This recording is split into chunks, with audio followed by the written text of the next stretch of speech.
So this is probably the best time to start playing Immortals Fenyx Rising if you haven't already. It's one of my guilty pleasures right now, and I have a ton of fun whenever I go back to this game. Recently, Ubisoft contacted me and gave me early access to the brand new DLC that's gonna be released on the 25th of this month, which is Myths of the Eastern Realm, a brand new DLC, brand new setting with brand new characters, and I kind of want to go over my first impressions, go over the positives and some of the negatives, and like just give you the whole package of what you should expect from this DLC, of course as spoiler free as possible. So as always, if you enjoyed this video at any point, it would be super awesome if you left a like on it, and let's jump right into it. Anyway, what we learned from Ubisoft is that new DLCs won't necessarily build on the already existing story from the main game.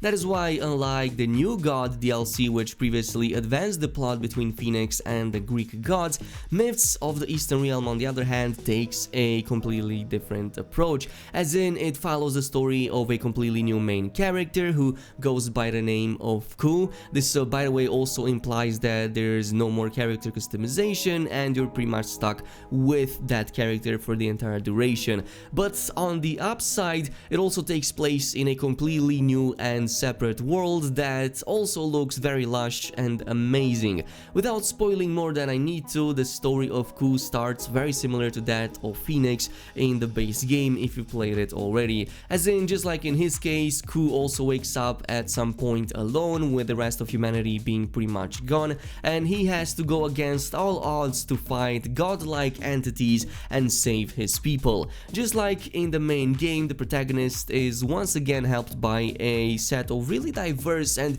very goofy side characters, and this is where both the story and the game shine, I believe. Like in the previous review that I mentioned for the default game, the game never takes itself too serious, except for when it really needs to in order to build suspense, and it oftentimes resorts to goofy jokes and silly interactions between what we are supposed to believe are gods or demigod creatures. Luckily, both the voice acting and the character's likeness really helps with that, so I constantly found myself entertained through what is a pretty short story in the second DLC. Not that that's a problem, by the way. This is supposed to be a shorter kind of story since we're talking about the DLC. I think that if I were to calculate my time, it took me about 4.5 to 5 hours to complete just the story without doing too much side content, but if I were to include that as well with the traveling and whatnot, it would probably get closer to 10 hours, just like how it was in the previous one that we got. So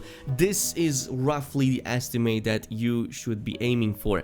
Now, the new map is also something that I want to talk about, especially since I always liked the environments in Fenyx Rising. So Myths of the Eastern Realm adds a completely new map with two distinct islands floating next to one another, and even when you start a game fresh, you're going to see that these are marked with a fog of war in a yin-yang kind of style, which I really like the Eastern style goes all the way into the menus and everything else in between, so I really like that touch over there. Now obviously the map size is significantly smaller than that of the main game, since this is just a DLC that takes way less time to complete, but because the entire architectural style changes and the buildings and, well, the theme looks completely different in a more Eastern style, as I've said, it does manage to keep things fresh, and I really think that Ubisoft is at the top of their game when they design these kinds of game worlds. They constantly do a great job at designing beautiful and fun environments to play into,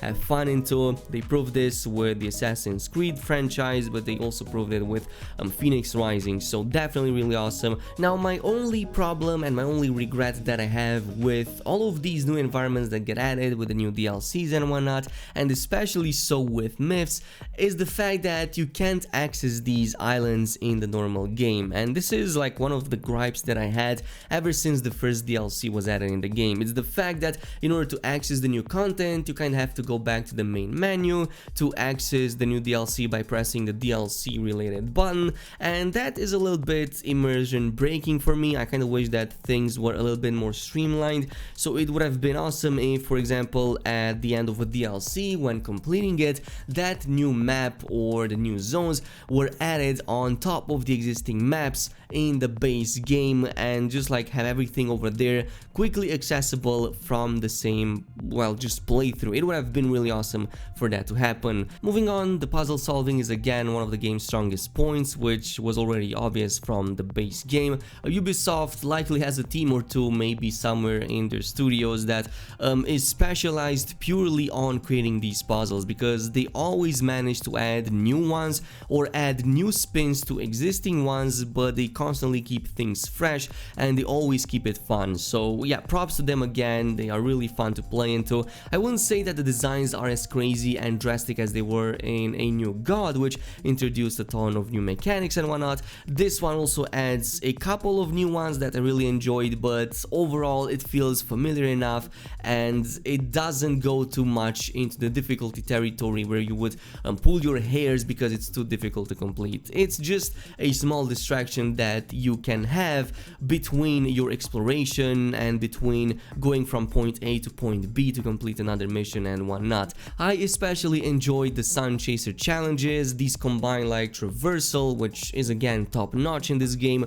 with puzzle solving, or at the very least trying to be on your toes as you're trying to open up the next area and also keep up with the bird that is, well, trying to run away from you. So really awesome ones. These are the ones that are my favorite, honestly, but there's others in there too that are obviously going to keep your brain occupied. Another thing that I want to cover is the fact that compared to Fenyx, Crew retains about 90% of the abilities that were already available in the full game, assuming that you played at a high end or at a high level. So this means that about 90% of the abilities that you were able to use on Fenyx can also be used on the new protagonist, with a few exceptions here and there. As I've said, maybe some of them are missing, or maybe there's a couple of them added on top, but pretty much the same godly powers are there, and also the same types of attacks and the same types of weapons and equipment. So if you already played the base game and are now jumping in this new DLC, it's going to feel as if you're picking up bike riding once again. Now, as far as dungeons go, yes, these have made a return, but except this time around you no longer jump into active volcano shafts, but rather pass through portals, just like how true cultured men should do. On the other hand, enemy variety doesn't seem to have improved one bit, and even compared to the default game, that one already was flatlining in terms of, well, enemy variety by the middle of it, so it doesn't make a difference in the DLC either, maybe with the exception of a few enemies here and there that got either a reskin or maybe a different color palette, but functionally they are pretty much the same. They use the same types of attacks, they have the same behaviors, and you're going to employ the same strategy or similar strategies to take them down, despite what difficulty setting you might set. So it's the same thing. Luckily enough, the combat is really fun in this game and the combos are really amazing. There's a few differences here and there with some of the abilities on the gear that we're gonna talk in a different video, but otherwise, again, is the same old Fenyx Rising and the enemies are pretty much behaving the same. Now, overall final impressions, I would say that just like in the case of the base game, this is another solid DLC, a really fun experience and a really awesome, well, way to pass time in the downtime or between other big releases that you might wait for, like especially if you're waiting for other games next month and whatnot. This is a great way right now to pass time, and even more so if you enjoy open world games. This definitely ticks a lot of boxes, and the new DLC adds a breath of fresh air, no pun intended, to the already existing game. So really awesome one. As always, let me know what is your opinion down below, and I'll see you guys in the next one.